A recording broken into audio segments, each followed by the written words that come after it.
ఓం శ్రీ గణేశాయ నమః. ఓం శ్రీకృష్ణ పరబ్రహ్మణే నమః. శ్రీమద్భాగవతం.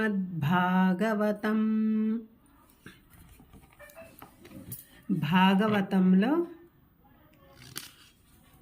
పరీక్షిత్తు వరకు చదువుకున్నాము. అర్జునుని విషాదము, ధర్మజుని వైరాగ్యము. ద్వారక నుంచి తిరిగి వచ్చిన అర్జునుడు ఖిన్న వదనుడై ఉన్నాడు, అంటే బాధగా ఉన్నాడు. అతడు యుధిష్ఠిరుని పాదాలపై పడి కన్నీరు మున్నీరుగా ఏడుస్తూ దీనుడై అన్న పాదాలపై వాలిపోయాడు. ధర్మజుడు తమ్ముని లేవనెత్తి కన్నీరు తుడుస్తూ ఏం జరిగింది, ఏ విషయం చెప్పమన్నాడు. ద్వారకలో సూరసేన, ఉగ్రసేన, వసుదేవ, బలరామాది యాదవ ముఖ్యులు క్షేమమేనా అని అడిగాడు.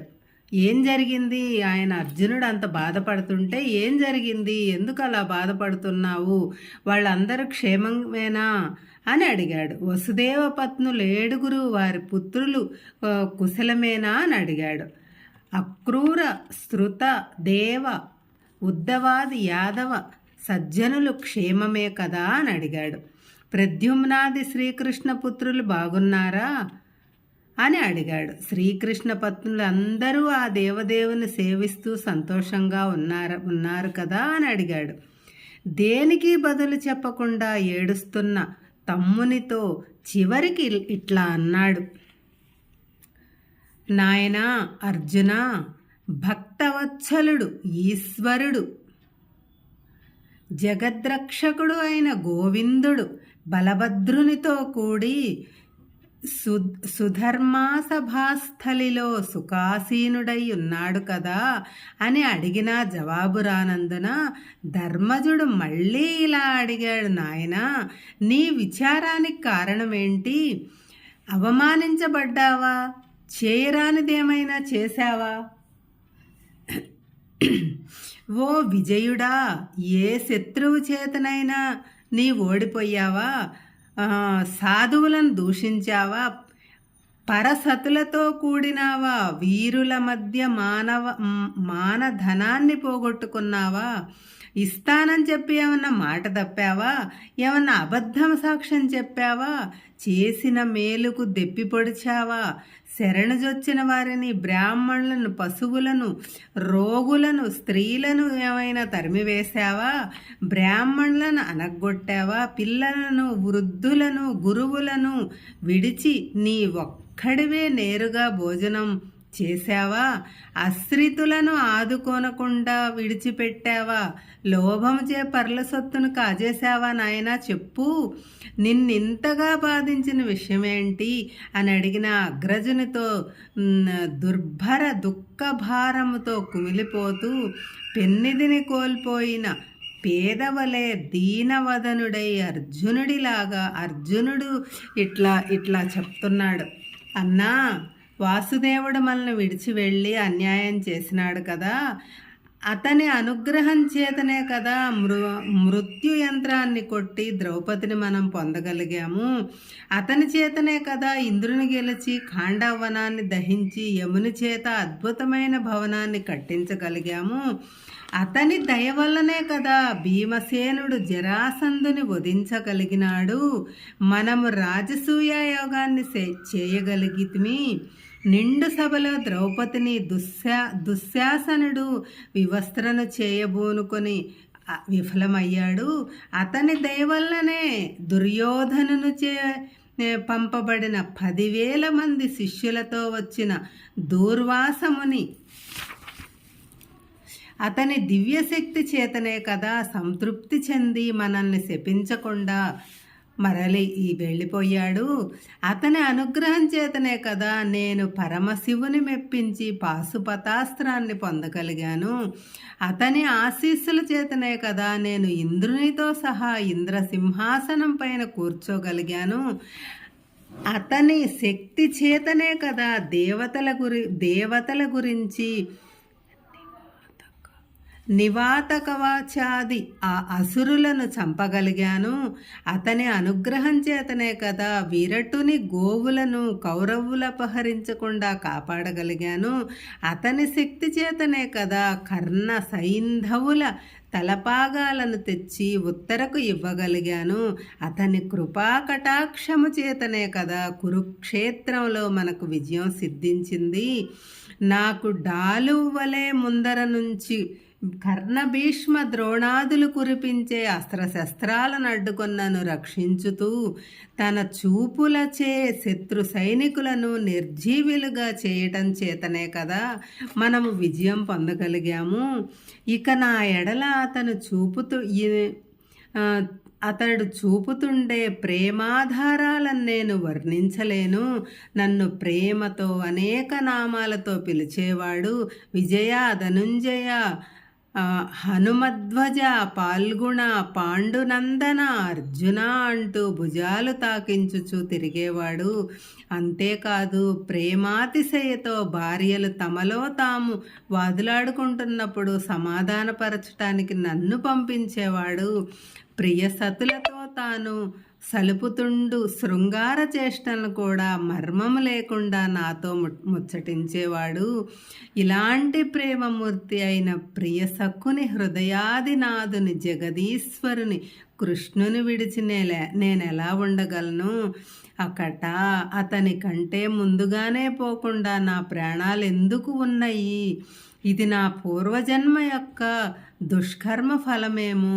ఇప్పుడు నాకు ఆ పరమేశ్వరుని అండదండలు లేవు గనుక నేను శ్రీకృష్ణుడి పరివార జనాన్ని ద్వారక నుంచి తీసుకొని వస్తుండగా బోయవాళ్ళు చుట్టుముట్టి నన్ను ఓడించారు. ఒక నిస్సహాయ అబలవలే నేను ఓడిపోయాను. అనేక యుద్ధాలలో విజయం సాధించిన నా గాంధీవమే శక్తిహీనమైపోయింది. నా శౌర్యం అంతరించిపోయింది. ఇది వరకు మెరుపు తీగ వలె పనిచేసుకొని ఉన్న నా రథము గుర్రాలు కూడా నిర్వీర్యమైపోయాయి. ఎందరో రాజులను వీరులను పాదాక్రాంతం చేసి ఉన్న నేను ఇప్పుడేమీ చేయలేని ఒక భీరువనైపోయాను. ఇప్పుడు నాకు తెలిసింది నా శక్తి, యుక్తి, ధైర్యము, బలము, విజయము సర్వస్వము ఆ కృష్ణ పరమాత్మవే గాని నావి కాదు అని అన్నా. ప్రభాసములో ద్వారక సమీపములో యాదవులంతా బలగర్వమదాంధులై తమలో తాము పోట్లాడుకొని ఏ ముగ్గురో నలుగురో తప్ప అందరూ నశించిపోయారు అని అర్జునుడు చెప్పగా అందరూ నిశ్చేష్టులై విషాదంతో కుంగిపోయారు. కుంతీదేవి నిర్లిప్తమై అంత్యకాలం సమీపించినట్లు తెలుసుకొని చిత్తాన్ని శ్రీకృష్ణాయత్తము చేసుకున్నది. అర్జునుడు కురుక్షేత్రంలో భగవానుడు చేసిన గీతాబోధను మననం చేసుకుంటూ శాంతిని పొందాడు. వాసుదేవ వాసుదేవ పదధ్యానముచే అతని చిత్తము శుద్ధమైనది. శ్రీకృష్ణ పరమాత్మ ఏ రోజైతే అవతారమును చాలించాడో ఆ దినముననే ఆ శుభ సూచకమైన కలియుగం ఆరంభమైంది. యుధిష్ఠిరుడు పరీక్షిత్తునకు రాజ్య పట్టాభిషేకము చేసి విరాగి అయి సర్వము పరిత్యజించి తమ్ములు భార్య అనుసరించగా హిమవత్ పర్వత ప్రదేశానికి పయనమయ్యారు. తరువాత జ్ఞానాగ్నిచే కర్మలు భస్మమగు కాక అందరూ మోక్షపదాన్ని పొందారు. విదురుడు ప్రభాస తీర్థములో హరియందు చిత్తాన్ని నిలిపి దేహత్యాగము చేసి తన యమధర్మరాజు పదవిని పొందాడు. పరీక్షిత్తు మహారాజు ఉత్తరాభిమన్యుల పుత్రుడైన పరీక్షిత్తు అనబడే విష్ణురాతుడు యుధిష్ఠిరునిచే పట్టాభిషిక్తుడై మహాభాగవతుడై ఉత్తమ గుణ సంపన్నుడై పరాక్రమశాలి అయిన మహారాజయ్యాడు. మేనమామ అయిన ఉత్తరుని కుమార్తె ఐరావతిని వివాహమాడి జనమేజయాదులైన 4 పుత్రులను పొందాడు. కృపాచార్యుడు, ఆధ్వర్యాన 3 అశ్వమేధ యాగాలను జరిపించగా దేవతలు నిజరూపాల్లోనే వచ్చి హవిస్సులు అందుకున్నారట. దిగ్విజయానందంతో దేశాటనం చేస్తుండగా ఒకరోజు రాజవేషధారి అయిన ఒక అనాగరికుడు ఒంటి కాలితోనున్న ఒక ఎద్దును, కన్నీరు కారుస్తున్న ఒక ఆవును కాలితో తన్నుతూ అదలిస్తుండటం చూసి వాడే కలి అని గుర్తించి అతడు వానిని నిగ్రహించాడు. అది ఎలాగ జరిగిందంటే, పరీక్షిత్తు దిగ్విజయ యాత్రకై బయలుదేరాడు. భద్రాశ్వము, కేతుమాలము, ఇలావృతము, రమ్యకము, హిరణ్మయము, హరివర్షము, కింపురుషము, భారతము మొదలైన దేశాలను జయించాడు. ఆయా దేశాల్లో ప్రజలు పండిత పామరులు పఠిస్తుంటే పూర్వరాజులు చరిత్రలను వింటూ ఆ గాన కథల ద్వారా పాండవులకు శ్రీకృష్ణుడు చేసిన సారథ్య, సఖ్య, సభాపతిత్వ, సాచిస్వ, రచన, విరాసన, మాతృభావాది సహాయాలను, యాదవ పాండవ స్నేహానుబంధాలను, పాండవులకుండే వాసుదేవ పదారవింద భక్తి విశేషాలను తెలుసుకుంటూ పద్మాంకిత పవిత్ర మానసుడై పరవశిస్తుండేవాడు. అలాంటి సమయంలో ఏకపాదముతో సంచరించే వృషభరూపుడైన ధర్మదేవతయు కళావిహీనమై కన్నుల నుంచి దుఃఖాశ్రువులు రాలుస్తూ లేగలేని గోమాత రూపంలోనున్న భూదేవియు కనిపించారు. వారి సంభాషణను పరీక్షిత్తు విన్నాడు. వృషభ గోమాతల సంభాషణ. ఓ గోమాత, భూమాత, నీ దుఃఖానికి కారణమేంటి తల్లి? 3 కాళ్ళు లేని నిన్ను హీనులు బంధించి హింసిస్తున్నారా? అయోగ్యులు నిన్ను పాలిస్తారనియా? మానవులు యజ్ఞయాగాదులను మానివేసి అమరులకు ఆహారం లేకుండా చేస్తారనా? పాలకులు పండితుల్ని నిరసించటం చేస్తా విద్యా దుర్మతుల వశమవుతుందనియా? హీనులు రాజులవుతారనా? బ్రాహ్మణులు వేదాధ్యయనం మానివేసి భ్రష్టులవుతారనా? స్త్రీలకు రక్షణ ఉండదనా? భర్తలు భార్యలను, పుత్రులు తల్లిదండ్రులను అలక్ష్యం చేస్తారనా? మనుజులు అన్నపాన మైథునశయన వాహనాది సుఖాలయంద ఆసక్తులై పరమార్థాన్ని మరచిపోతారనా? పాప వృద్ధి వలన పాడి పంటలు, జలాశయాలు క్షీణిస్తాయనే నీ భారాన్ని తగ్గించటానికి అవతరించిన శ్రీకృష్ణ భగవానుడు నిన్ను విడిచి వెళ్ళిపోయాడనా? ఇక నుంచి దుష్టులు నిన్ను హింసిస్తారనా? చెప్పు తల్లి అని అడిగాడు. అప్పుడు భూమాత ఇలాగంది. భూమాత, ఓ ధర్మదేవత, నీ ఊహలన్నీ సరైనవే. నా దుఃఖానికి కారణాలు నీకు తెలుసు. సకల సద్గుణనిధి అయిన శ్రీకృష్ణ పరమాత్మ నిష్క్రమించాడు కదా. ఆ దేవదేవుని గుణగణాలను ఎలాగా వర్ణించగలము? అయినా కొన్నింటిని చెప్పుకుందాము. సత్యము, శౌచము, దయ, క్షమ, త్యాగము, సంతోషము, ఆర్జవము, శాంతి, దాంతి, తపస్సు, సమత్వము, ఓరిమి, వైరాగ్యము, పాండిత్యము, జ్ఞానము, ఐశ్వర్యము, శౌర్యము, తేజస్సు, బలము, స్మృతి, స్వాతంత్ర్యము, కాంతి, ధైర్యము, మార్ధవము, ప్రాగల్భ్యము, వినయము, శీలము, ప్రాణశక్తి, శరీరశక్తి, జ్ఞానాది గుణ సంపత్తి, గాంభీర్యము, స్థైర్యము, ఆస్తికత్వము, కీర్తి, మానము, నిరాహంకారము వంటి గుణములే కాకుండా బ్రాహ్మణ్యత, శరణ్యత లాంటి మహాగుణాలు ఆ ప్రభువునందు మెండుగా ఉండను. కానీ సమస్త కళ్యాణ గుణనిధి అయిన ఆ శ్రీనివాసుడు ఇప్పుడు నన్ను విడిచి వెళ్ళిపోయాడు. ఘోర కలి ప్రభావము చేత పాపగ్రస్తులు రోగగ్రస్తులు అవుతున్న ప్రజల గురించి నేను దుఃఖిస్తున్నాను. ఇక నుంచి దేవతలకు, పితృదేవతలకు, ఋషులకు, నీకు నాకు, ధీయుతలకు, నానా వర్ణాశ్రమముల వారికి, గోవులకు జరగబోయే అనాదరణ హింసలను బాధపడుతున్నాను.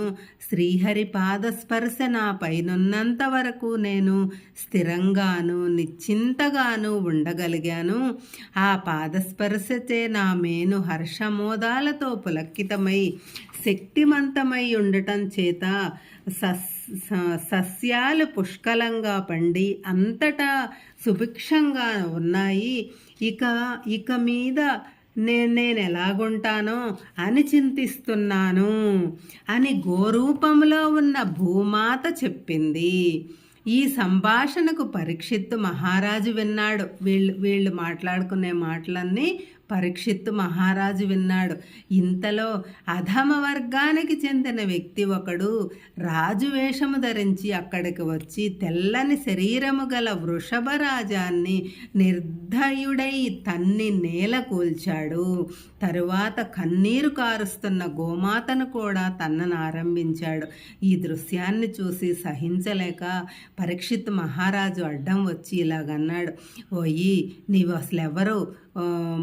రాజవేషము ధరించి కిరాతకుడిలాగా ప్రవర్తిస్తున్నావు. ఈ వృషభరాజము గోమాత నీకేం హాని చేసింది? నీకేమి హాని చెయ్యకపోయినా నిష్కారణంగా నువ్వెందుకు వాటిని తన్నుతున్నావు? కృష్ణార్జులు నిష్క్రమించారు కదా అని దారుణ కృత్యాలు చేయదలుచుకున్న వారిని దండించటానికి పాండవ పౌత్రుడనైన నేను సిద్ధంగా ఉన్నాను.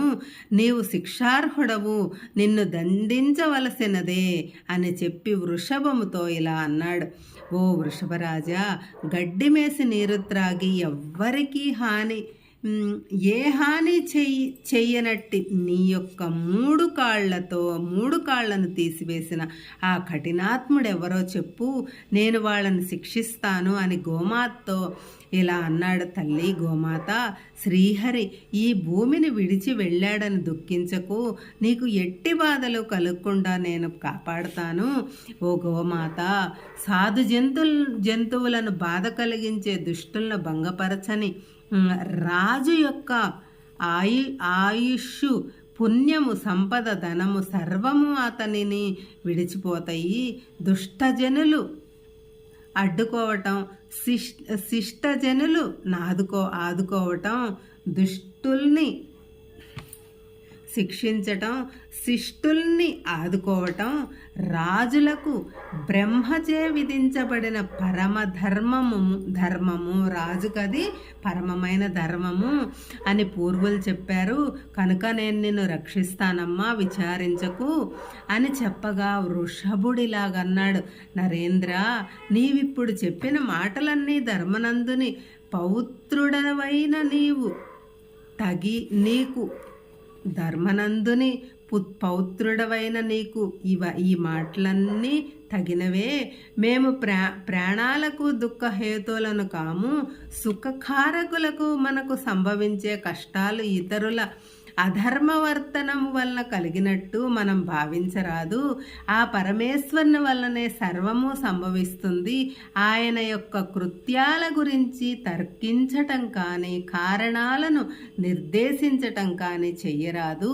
అవి మనకు గ్రాహ్యాలు కావు. నా ఈ స్థితికి కారణం నాకు తెలియదు, నీవే యోచించి చెప్పు అని వృషభము చెప్పగా పరీక్షిత్తు సత్యాన్ని గ్రహించి ఇలా చెప్పాడు, ఓ వృషభరాజా, ధర్మమూర్తి, నీవు ధర్మజ్ఞుడవు.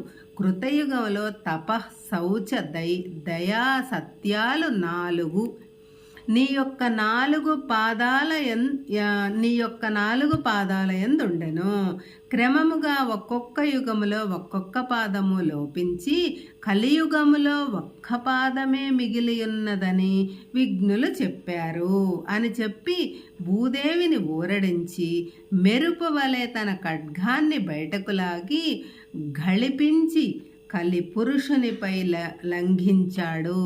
అంతట భయవిహ్వాలుడై కలిపురుషుడు రాజవేషాన్ని విడిచిపెట్టి వాడిన మోహంతో పరీక్షిత్తుని పాదాల పైబడి శరణు వేడుకున్నాడు. పరీక్షిత్తు కనికరించి కలితో ఇలా అన్నాడు, ఓయి, నీవు పాప బాంధవుడవు, రాజువలే వేషం ధరించావు గాని నీలో అన్నీ నీచ ప్రవృత్తులే కనిపిస్తున్నాయి. అసత్యము, లోభము, చౌర్యము, దౌర్జన్యము, దురాచారము, కపటము, మాయ, కాలుష్యము, అలక్ష్మీకరము మొదలైన అవగుణాలన్నీ నిన్ను ఆశ్రయించి ఉన్నాయి. నీ వలన నా ప్రజలు బాధలకు గురి అవుతున్నారు. అందుచేత నువ్వు నా రాజ్యంలో ఎక్కడా ఉండరాదు, నేను శాసిస్తున్నాను అని ఆజ్ఞాపించాడు. అప్పుడు కలిపురుషుడిలా వేడుకున్నాడు, ఓ మహారాజా, ఈ భూమండలంలో నీ అధికారం లేని చోటే లేదు. మరి నేను ఉండగలిగే స్థానం ఎక్కడుంది? నేను నివసించడానికి ఏదో ఒక స్థలం ఉండాలి కదా. ఈ భూమండలం అంతా నీదే. మరి నేను ఎక్కడుండాలి? నాకు ఏదో ఒక స్థలం ఉండాలి కదా. నేను ఎక్కడుండాలో నువ్వే చెప్పు అని కోరగా కలిపురుషునితో పరీక్షితుడు కొంచెం ఆలోచించి ఇలాగన్నాడు, నీ గురించి 5 స్థలాలను కేటాయిస్తున్నాను. వాటిని దాటి నీవు ఇతర స్థలాలలోకి ప్రవేశించరాదు. నీవు ఉండగల స్థలాలివి: ప్రాణివధ, స్త్రీ వ్యసనము, ధ్యూతము, మద్యపానము జరుగుతుండే స్థలాలు, సువర్ణకాంక్షతో కూడియున్న అసత్య, మద, కామ, హింస, వైరములు పై ప్రబలియుంటే ఈ 5 ప్రదేశాల్లో ఉండవచ్చు నువ్వు అని చెప్పి కలిని పంపించేశాడు. తరువాత వృషభ మూర్తికి లోపించిన తప, శౌచ, దయలు అనబడే 3 పాదాలను పునరుద్ధరించి ధరణి తల్లికి ఆనందం కలిగింపజేసి కలిపీడ లేకుండా రాజ్యం పాలించాడు. పరీక్షిత్తుని రాజ్యకాలంలోనే మీరే యాగాన్ని ప్రారంభించారు అని సూతుడు సౌనకాది ఋషులతో చెప్పాడు. హరే కృష్ణ.